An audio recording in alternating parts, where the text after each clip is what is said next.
Well, for lunch today, I thought I'd make some enchiladas. I'm using the Old Elpaso enchilada. This is half the recipe, not a full recipe. I'm gonna use a fourth of a bell pepper, and I'm gonna use I'd say it's a small onion, and I got 8 ounces of ground beef. This is actually some ground sirloin. 3/4 of a cup of some shredded Mexican cheese, and I'm using the 6-inch Carb Balance whole wheat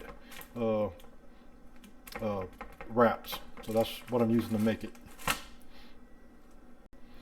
So first thing we got to do is we'll dice up the bell pepper, and I'm gonna do pretty small dices, about like that, I think. So let me get that done, and we're gonna also do the onion. Sometimes when you buy onions, they're easy to peel, and other times they're real hard to peel. So let me get it peeled first. And to dice it, I always leave the root side on, being I'm gonna be dicing it and not slicing it. And just kind of cut down all the way. Had to this one had a bad spot on it I had to cut off. But you basically dice it. Then you when you get to the very end, you know, it still stays together. You just toss that away. So we get it all completed. And at this point, we'll go ahead and put our ground meat in. Like I said, this is some ground sirloin that I'm using. And also our onion and bell pepper.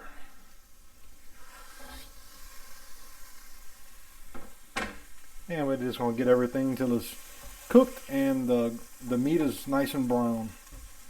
Alright, probably been a little over 10 minutes now, but as you can see, my the ground meat is just starting to get a little brown to it.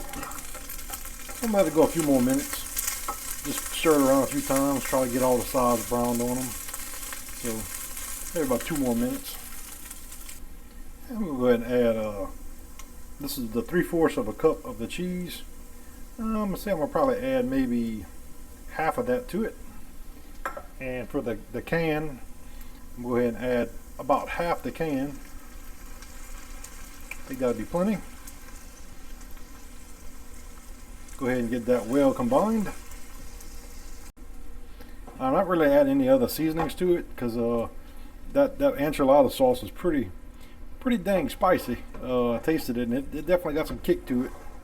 So I'm not going to add any extra taco seasoning or anything like that to it. So this is it. You just want to get it where it's just, you know, everything's incorporated. Now we'll go ahead and get ready for the next step. I'll be making 4 of the tortillas. I got a little bit of light tasting olive oil in my pan, just to make sure it doesn't stick. And I'm going to actually make them inside the dish here. That way I won't waste any of the gravy, the meat mixture. I didn't drain it because it didn't really have a lot of grease in my meat. So that's why I didn't drain it. So basically we're just going to kind of put it in there like such. And we're going to roll it. Try to get it kind of tight. And we want to roll it where the seam side is at the bottom. So let me get 3 more made. And we'll take the rest of our enchilada sauce and we'll pour on top. And we're going to also do the rest of our cheese on top of that. That's pretty much it. I got these pickled jalapenos. I might add a few more of those. I might add a few of those to the top of it as well.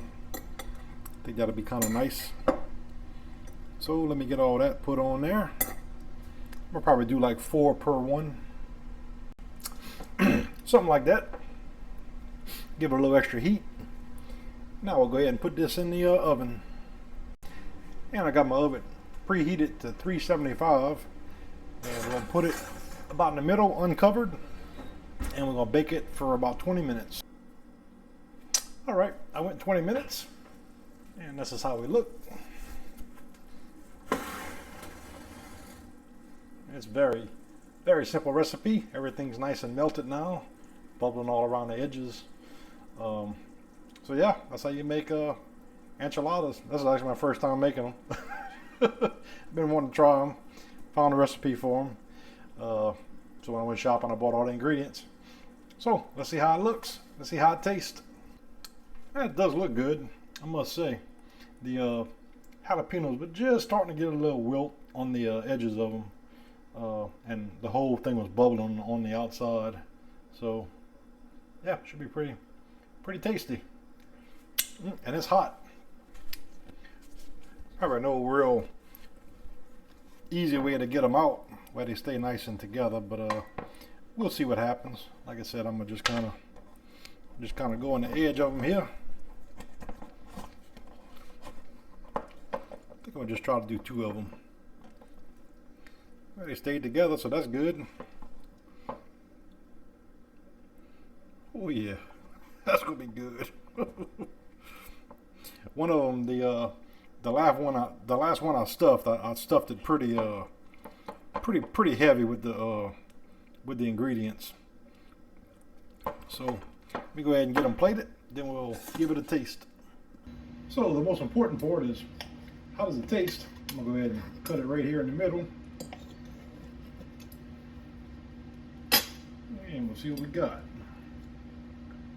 Ooh, Lord, that looks good, huh?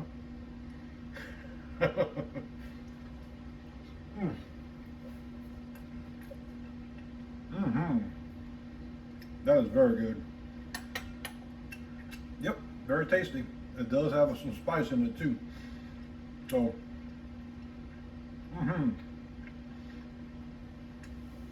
very good. These Carb Balance made by Mission. I said this is the 6-inch ones. They got bigger ones. I think these are the smallest they go. 45 calories per wrap, high in fiber, 2 grams of net carbs. And how they come up with that is they take the total carbs, which is 12, and these things got a lot of added fiber to them, which is 10. They subtract them, and that's how they get the 2 grams of net carbs. But yeah, these things are pretty tasty. Really can't tell that they're a whole wheat. I mean, they don't taste bad at all. So usually when I buy wraps, this is usually the brand I buy, because they're whole wheat and they got lower carbs. Keto friendly, 0 trans fat, 0 cholesterol, 0 sugar. So these are good, very tasty.